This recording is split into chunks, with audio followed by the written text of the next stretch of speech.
जय गुरु जी। एक अंकल होते थे चटर्जी अंकल। तो उनको उन्होंने फिर जब हम घर जा रहे थे तो रास्ते में वो हमारे साथ साथ चल रहे थे। तो उन्होंने हमको बोला कि अंकल आंटी जितनी जल्दी आप सरेंडर कर दोगे आपकी लाइफ में जो भी प्रॉब्लम्स हैं वो सॉल्व हो जाएंगी। तब हमको सरेंडर का मतलब नहीं मालूम था कि तब लगता था कि बहुत बड़ी चीज है सरेंडर। मैं जब गुरु जी के पास आती थी तो हमारे पास टाइम भी नहीं होता था और टीवी कम ही हम लोग देखते थे और उस टाइम पे इतने कोई चैनल्स भी नहीं होते थे। तो एक ऐसे में लेटी हुई थी और टीवी लगा हुआ था और एक कोई नेचुरोपैथी का बंदा वसंत कुंज में, मैं वसंत कुंज को याद कर रही थी, वसंत कुंज में एक होते थे तो उनका टीवी पे आ रहा था प्रोग्राम और वो शुगर के ऊपर था। तो आजकल सबको शुगर है और जो भी ये सत्संग सुन रहा है ये गुरुजी का सत्संग दिया हुआ है और गुरुजी ही उन लोगों को सबको ब्लेस कर रहे हैं। ये गुरुजी का तरीका है, जैसा कि गुरुजी ने बोला कि सत्संग करने और सुनने से कल्याण होता है। तो आज तो गुरुजी जैसे कह गए थे कुकर मुत्ते वर्ग का फैलेगा, कैंसर भी, शुगर भी, गुरुजी पहले ही सब चीजें काफी क्लियर कर गए थे। और अभी भी दर्शन देते हैं गुरुजी। जब दर्शन देते हैं तो कोई प्रॉब्लम होती है लाइफ में और वो दर्शन देते हैं या उससे पहले देख के वार्न करते हैं। ये मेरी लाइफ की जर्नी है। तो मैं तो गुरुजी से कहती हूँ कि गुरुजी मुझे दर्शन मत दिया करो, तो मुझे ऐसे ही याद करने दो अपने को। तो गुरुजी से दर्शन नहीं मांगने चाहिए वैसे भी हम लोगों को, क्योंकि गुरुजी कहते थे कि मेरे दर्शन नहीं ले पाओगे और वाकई में वो सच है। अगर आप बहुत अर्ज होती है आपको एक छोटी सी बात की लेके गुरुजी बस दर्शन में आके बता दो तो एक बहुत बड़ा कुछ एक तूफान सा आता है लाइफ में और गुरुजी उस तूफान को भी बड़े आराम से सेलिंग करा देते हैं। मैं वो प्रोग्राम देख रही थी तो उसमें कोई डॉक्टर थे और वो शुगर के ऊपर बता रहे थे। तो शुगर का ये था कि कोई मड पैक था, मड पैक से आप ये लगाओगे। उन्होंने बहुत सुंदर तरीके से उसको एक्सप्लेन किया कि वो एक जननी होती है, पृथ्वी हमारी माता है और हम इसमें कुछ भी बोते हैं तो वो निकल के आता है। ऐसे ही हम उसको अगर उस पैक को लगाएंगे तो वो हमारे सारे कीड़े पेनक्रियास से निकाल लेगी और हम लोगों को शुगर से छुटकारा मिल जाएगा। तो मुझे थोड़ा सा वो काफी अट्रैक्ट किया उस बंदे ने। तो फिर एक दिन और मैं लगा के बैठी थी और उनका ना फोन नंबर फ्लैश कर रहा था तो मैंने फटाफट फोन नंबर याद कर लिया। उन दिनों मेमोरी भी बहुत शार्प थी। गुरुजी के पास जाकर गुरुजी ने लॉस्ट कर दिया। तो ये भी उनकी बहुत कृपा है। बहुत सारी चीजें जो हैं हम याद नहीं करना चाहते और जो पास्ट है गुरुजी धीरे धीरे उसको इरेज करते चले जा रहे हैं। और इरेज करने का मतलब ये है कि लाइक आप जो बुरा वक्त आपने देखा या बुरा वक्त किसके साथ बिताया तो उसको गुरुजी एक तरह से इरेज करके मन में कोई गंदा भाव नहीं लाते और जिससे आपकी ब्लेसिंग्स नहीं खराब होती। ये मेरा मानना है। ना भी गलत किया किसी ने बट आप भूल गए, गुरुजी ने इरेज करा दिया। तो ये बहुत बड़ी ब्लेसिंग्स है गुरुजी। उसको फिर दोबारा मैंने देखा, सुना, अच्छे से समझा। अंकल को शुगर थी मेरे हस्बैंड को। तो अब मैंने उनको फोन किया, मैंने कहा कि मैं ब्यूटी लाइन में थी तो मेरे को लगा मुल्तानी मिट्टी है या बाहर से मिट्टी उठा के, जैसे उन्होंने धरती का नाम लिया कि धरती में उगता है सब कुछ। तो उनसे क्वेश्चन था, उनसे क्लियर करना था। तो बोलते हैं कि नहीं ये एक मड पैक है जो एक स्पेशल है, जो मेरे पास आता है और किसी के पास नहीं मिलता। तो दो तरह का है, एक गर्म है एक ठंडा है। तो भाई क्या है उसका आपसे कैसे मिलेगा, क्योंकि उन्होंने तो ये लिखा है कि सब कुछ फ्री, एवरीथिंग इलाज दिस एंड दैट। तो देन ही सेड कि नहीं ये एक काफी कॉस्टली है और 30,000 का 30 डेज का है। तो इसमें जो है आपका पूरा ट्रीटमेंट हो जाएगा। मेरे को लगा कि ये तो बिल्कुल ही लाइक बेवकूफ बना रहे हैं, पर मुझे ये था मन में कि किसी तरह मेरे हस्बैंड की पेनक्रियास का ट्रीटमेंट हो जाए। तो अब गुरुजी जानी जान। एक दिन गुरुजी के पास बैठी थी मैं, तो गुरुजी मेरे पास ही आकर काफिर पे बैठे और बोला कि आंटी पहले वो होम्योपैथिक दवाई के बारे में, क्योंकि मैंने होम्योपैथी की इलाज कराया था तो उन्होंने उसमें स्टीरॉइड्स मिलाए थे उस होम्योपैथी में, जो होम्योपैथ के पास में गई थी। सो सारी संगत को बहुत केयरफुल होना चाहिए जब वो होम्योपैथी, क्योंकि उसकी प्रेस्क्रिप्शन बहुत ज्यादा नहीं होती जब वो अपने हाथ से दवाई देते हैं। तो मेरे को स्पाइक्स निकला है शोल्डर में और मेरे को काफी प्रॉब्लम्स हो गई थी। तो गुरु जी ने फिर होम्योपैथी का मेरे से पूछने लग गए। तो मैंने कहा गुरु जी आपको पता होगा होम्योपैथी का क्या है ट्रीटमेंट एंड ऑल। तो मुझे कहते ना तेनू मुझे पता है। तो मैंने कहा नहीं गुरु जी मुझे तो कुछ भी नहीं पता। ले तेनू पता है, तू इलाज कराया अपना। तो गुरुजी वांटेड टू वार्न मी कि भाई ऐसे तुम चक्रों में मत फंसो। मैंने कहा गुरुजी आप बताओ होम्योपैथी का। कहेंगे no effect no side effect. तो ये मेरी और गुरुजी की कन्वर्सेशन है। तो संगत जी इसके अंदर और कोई मीनिंग नहीं है कि मेरे साथ ऐसा हुआ क्योंकि उन्होंने उसमें स्टीरॉइड्स मिलाया और मेरे को प्रॉब्लम हो गई थी। मेरा पूरा शोल्डर बैक फ्रीज हो गई थी और मुझे स्पाइन में भी प्रॉब्लम हो गई थी। तो फिर गुरु जी ने पूछा कि होर की चल रही है आजकल की देख रही है। मैं कहा नहीं गुरु जी। कहते तेनू पैनक्रियास का पता है कुछ। मैं कहा नहीं गुरु जी। कहते नहीं तू देख रही है तेनू पता है कुछ और शुगर जिस दे नाल होती है दिस दैट। गुरु जी ऐसे गोल गोल घुमाने लगे। तो एकदम मुझे गुरुजी ने कुछ बातें इस तरह से की कि मुझे एकदम स्ट्राइक हो गया कि गुरुजी को पता है मैं वो टीवी में देख रही हूँ। तो फिर मैंने गुरुजी को बोला कि गुरुजी ऐसे ऐसे। तो कहते कितने बजे खुलता है वो। तो मैंने कहा 4 बजे। तो क्योंकि मैं उनका 2-3 बार प्रोग्राम देख चुकी थी और फिर मैंने फाइनली उनको फोन भी किया था।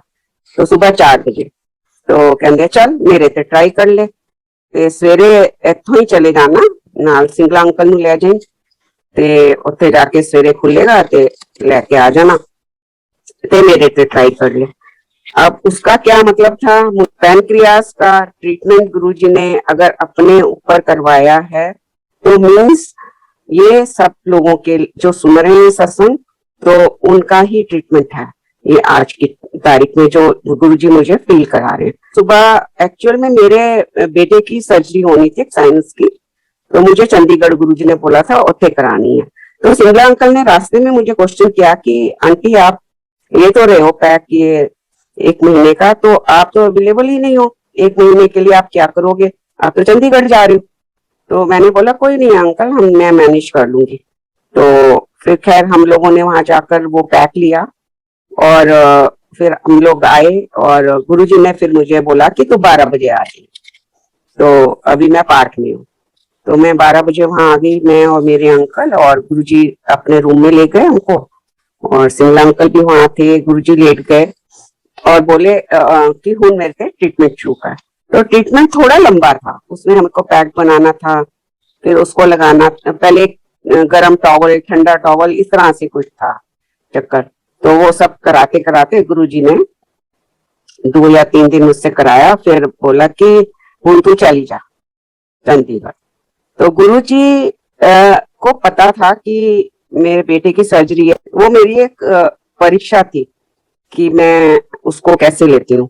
तो जब गुरुजी पे छोड़ दिया कि नहीं ये मैं यहाँ पर ज्यादा मुझे इम्पोर्टेंट है गुरुजी ने अगर मुझे कुछ बोला है तो वो गुरुजी ने मेरे मन की बात और द डे उसकी सर्जरी थी और हमको निकलना था।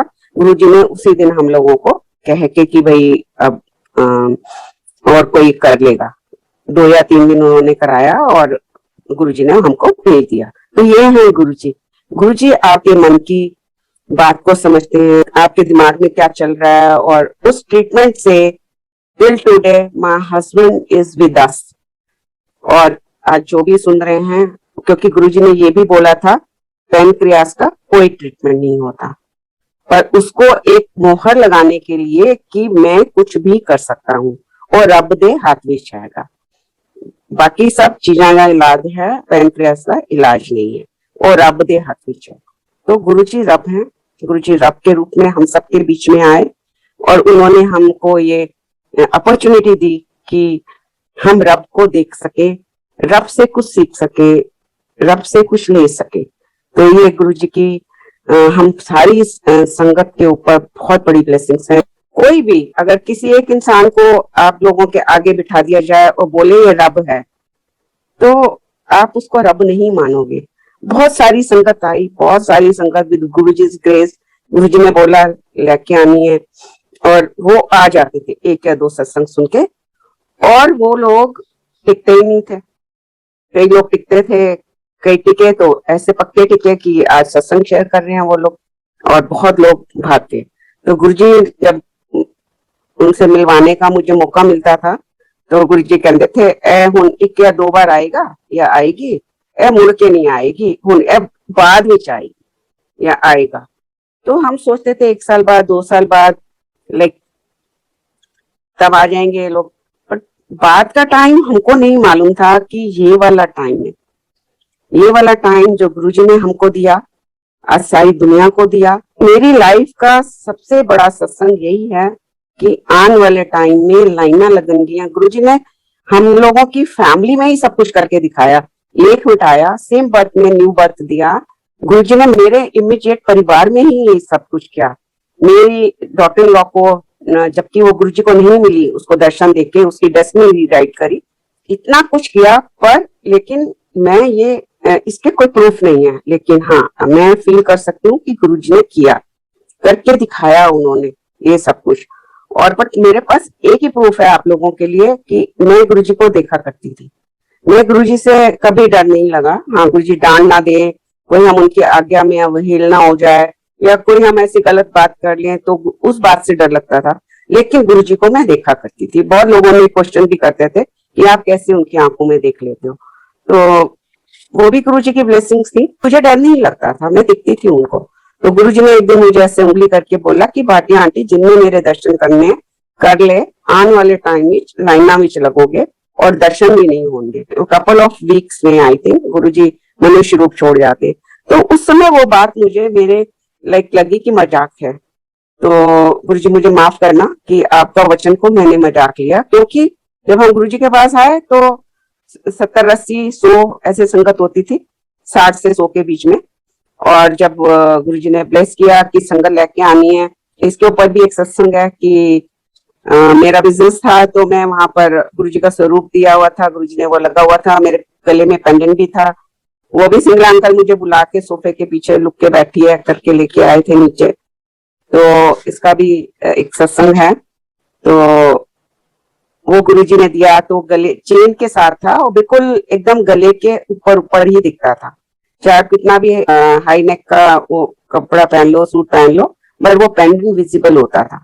ये भी गुरुजी की ब्लेसिंग्स थी कि लोगों को दर्शन होते थे। वो देख के गुरुजी सब लोग पूछते थे तो सत्संग शुरू हो जाते थे। सत्संग शुरू होते थे तो वो एकदम ही तैयार हो जाते थे। जबकि मेरी सोच ये थी कि गुरुजी मुझे आपके पास आने में 7 साल लगे और मैं तो यहाँ लोगों को जानती नहीं, और अगर मैं किसी को बोलूंगी फलानी फलानी जगह फलाने गुरु हैं तो क्या वो आ जाएंगे? No, it's not possible. But with Guruji's grace everything was possible. और गुरुजी उनको बुलाना चाह रहे थे।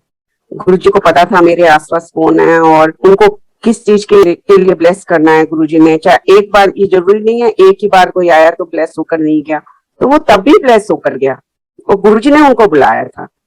तो इस तरह से गुरुजी का वो चल रहा था। और फिर काफी साल हो गए, 4-5 साल हो गए, तो वो 100 संगत एक टाइम में अब 350 होने लग गई।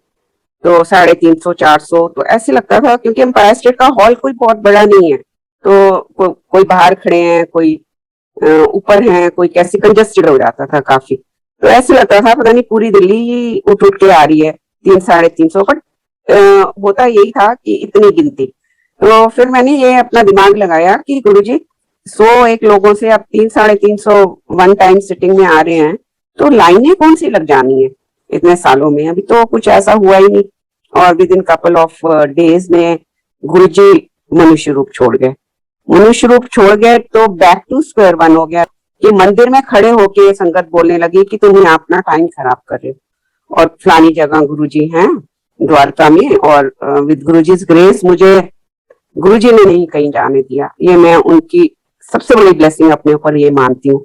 मैं वहां खड़ी होती थी, मुझे सब लोग बोलते थे आंटी आपका सोल्यूशन वहां है, आपकी प्रॉब्लम। मैंने कहा मेरी क्या प्रॉब्लम है? तो कोई प्रॉब्लम नहीं है, सबके घर में कुछ ना कुछ होता है। लाइक मेरी बेटी का जो हुआ था, गुरुजी ने शादी कराई थी तो लोगों को सबको पता था।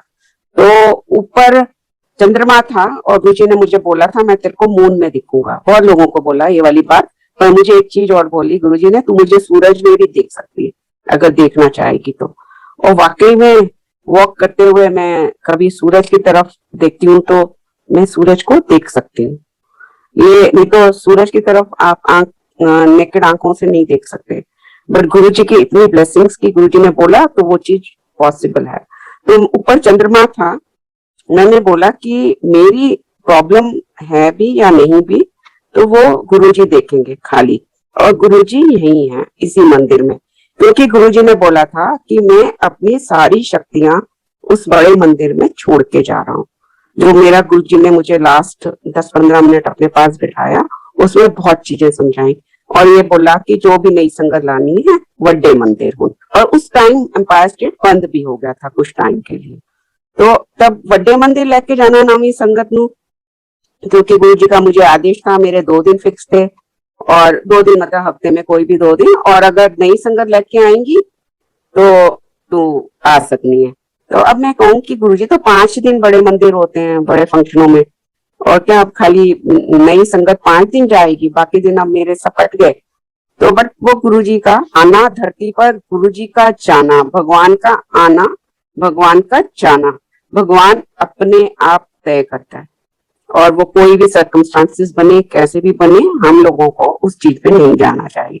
वो गुरुजी हैं, वो भगवान हैं, वो कुछ भी कर सकते हैं। तो अब गुरुजी जब मनुष्य रूप छोड़ गए तो उनको वहां लाया गया, और गुरुजी वहां है तो भी संगत नहीं है, तो भी संगत नहीं है। तो मैंने कहा गुरुजी ये क्या, आप इसी हॉल में लोग यहाँ पर चोरी छुपे, हम लोग भी जैसे गुरुजी बोल देते थे कई बड़े फंक्शनों में, पहले तो बिठाते थे, फिर चलो हम तो चलो जाओ, तो सिंगला अंकल आते थे, भाटी आंटी आपको बोल दिया है जाने के लिए, तो हम लोग चले जाते थे, और कई बार मन नहीं होता था तो छुप छुप के खिड़कियों से इधर उधर से कोशिश करते थे। तो इस तरह भी टाइम देखा हमने, और गुरुजी ने बिठाया भी बहुत फंक्शनों में, और बाद में गुरुजी बोलने भी लग गए कि गुरुजी की लीला थी। वही मैंने कहा कि गुरुजी जहाँ लोग चोरी छुपे आने की कोशिश करते थे इस हॉल के अंदर, जब बड़े फंक्शन होते थे 4-4, 5-5 बजे तक फंक्शन चलता था, तो ये क्या, आज कहाँ है आपकी संगत, और आपने बोला लाइनें लगेंगी। जब गुरुजी का सब कुछ हो गया तो संगत वही back to square one, like 40-50 लोग बड़े मंदिर होने, और उसमें भी लोग खड़े हो के कि फलानी जगह चलो, फलानी जगह चलो, ये सब चल रहा था। तो मैंने कहा कि गुरुजी आई वांट टू सी, और मुझे गुरुजी के दरबार को शाम को सजाने का मौका मिलता था, थोड़े बहुत फूल आते थे उस टाइम पे उनके दरबार को, और जो भी गुरुजी का ने मुझे मौका दिया वो कर रही होती थी, और बस दरबार के आगे जब भी फूल लगाने, गुरुजी के सिंहासन के आगे मेरी आंखों से आंसू निकलने, गुरुजी मैंने तो बस आपको जाना है और किसी को नहीं माना, मेरी मेरी पूरी दुनिया आप ही थे, और मेरा पूरा परिवार यहाँ पर आया हुआ है, और पूरा परिवार अब क्वेश्चन करता है मेरे को कि आप इतनी जल्दी चले गए, और जब आप ही चले गए लोग कहते हैं तो हम यहाँ क्या क्यों हैं, इस तरह से। Guruji I want to see lines, जो आपने बोला I want to see lines. Shankar ji वो क्या था, वो कौन था, कोई कोई नहीं था गुरुजी का प्रचार करने वाला, कोई नहीं था सत्संग करने वाला, कोई नहीं था। लाइक गुरुजी ने, भगवान ने अपनी खुशबुएं खुद निकाली, और ऐसी खुशबुएं आज दुनिया दौड़ी चली जा रही है। तो ये एक इतना बड़ा सत्संग है मेरी लाइफ का, इससे बड़ा और कोई सत्संग नहीं हो सकता। जो गुरुजी के वचन जो बोल गए गुरुजी, और वो सिद्ध हुए, वो उन्होंने ऐसी खुशबुएं निकाली अपनी, और खुद से ही, ये जो भगवान होता है वो कभी भी मीडिया में नहीं आता, और कभी भी लोगों को अट्रैक्ट नहीं करता, कभी भी वो कुछ नहीं लेता लोगों से। अगर गुरुजी ने कुछ बोला भी, जो कि लोग किसी काम के लिए आते हैं, कुछ कुछ और में उलझा देते हैं, तो इसका गुरुजी ने बहुत सुंदर आंसर दिया था मुझे, जो मैं जरूर शेयर करना चाहूंगी। कि जैसे एक आंटी थी, और उनको काफी फाइनेंशियल प्रॉब्लम्स थी, और गुरुजी ने बोला कि तुम ये फलाने गुरुद्वारे में जाके और इतने डॉलर जाके चढ़ाए हो। तो वो आंटी बोले कि मेरे पास डॉलर कहाँ से आए, और अब तो मैं फाइनेंशियली आई एम ब्रोक। तो चुप हो गई। फिर गुरुजी ने फिर बोला, फिर जब 1-2-3 बार बोला तो उसने बोला गुरुजी मेरे पास तो है नहीं। तो गुरुजी ने बोला तेरी अलमारी में फलाने कलर का कोई पर्स है, उसमें जा और देख, खोल उसको कितने डॉलर हैं। और एग्जैक्टली संगत जी वही अमाउंट था जो गुरुजी ने बोला था। तो गुरुजी ने ये समझाया कि कलयुग है, कलयुग में मैं ऐ नहीं कह सकता कि तुसी तपस्या करो, तुसी कुएं ते चले जाओ, कुएं ते बैठ जाओ, पहाड़ ते चले जाओ या अपने घर बार छोड़ दो, तो कोई नहीं मानेगा और कोई कर भी नहीं सकता। तो आज कलयुग में हमको सबसे ज्यादा प्यारा मटेरियलिस्टिक चीजें हैं और उसमें सबसे ऊपर आता है पैसा मटेरियलिस्टिक चीजों में। तो मैं वो करा के लोगों के कर्म काटता हूँ कि कोई बहुत बड़ा कर्म होगा, गुरु जी देखते हैं, भाव देखते हैं और सामर्थ्य देखते हैं, वो कर सकता है कि नहीं कर सकता। तो ये उनकी लीला है। गुरु जी ने कभी अपने लिए कुछ नहीं लिया, कभी वो मीडिया में नहीं आए और उन्होंने जो भी किया हम लोगों को सामने बिठाकर हम लोगों को ब्लेस करते हुए लंगर खिलाया। और गुरुजी खुद भी नहीं खाते थे, उनके लिए प्लेट जरूर जाती थी, गुरुजी के आगे वो गुरुजी भोग लगाते थे। जैसे कई बार मुझे गुरुजी के साथ होटल में, ढाबे में मौका मिला जाने का, तो मैंने उनको नहीं प्रॉपर मील खाते देखा। वो जैसे कुछ खाया और आगे पास कर दिया कि टुकड़ा खा के ले, कभी किसको कभी किसको कभी किसको। तो ये ईश्वर जो है, ईश्वर को ना खाने की जरूरत है, उसको ना सोने की जरूरत है। गुरुजी सोते भी नहीं थे कि परले नहीं आ जाएगी, अगर भगवान सो गया तो पूरा संसार ही खत्म हो गया। तो इस तरह से गुरुजी का जो है जर्नी हम लोगों की रही और यही सीखा हम लोगों ने उनसे कि वो साक्षात ईश्वर धरती पर आए और आज तो खुले हाथों से सबका कल्याण हो रहा है। उस समय गुरुजी अपने ऊपर लोगों की बीमारियां लेते थे, तो वो कुछ भी कर सकते हैं। हाँ, बट आपको कर्म तो काटने हैं। जैसे गुरुजी ने मुझे दर्शन देकर बोला तेरे को कैंसर है, और मेरा वो एग्जैक्टली जब गुरुजी ने दर्शन दिए कैंसर ठीक करने आया हूँ और 5.5 साल बाद मुझे जो है वो कैंसर जो है डॉक्टर कहते हैं 5.5 साल पुराना कैंसर, जब गुरुजी बोल गए और वही टाइम वही सब कुछ। तो ये कौन कर सकता है, ये कौन कर सकता है भगवान के अलावा।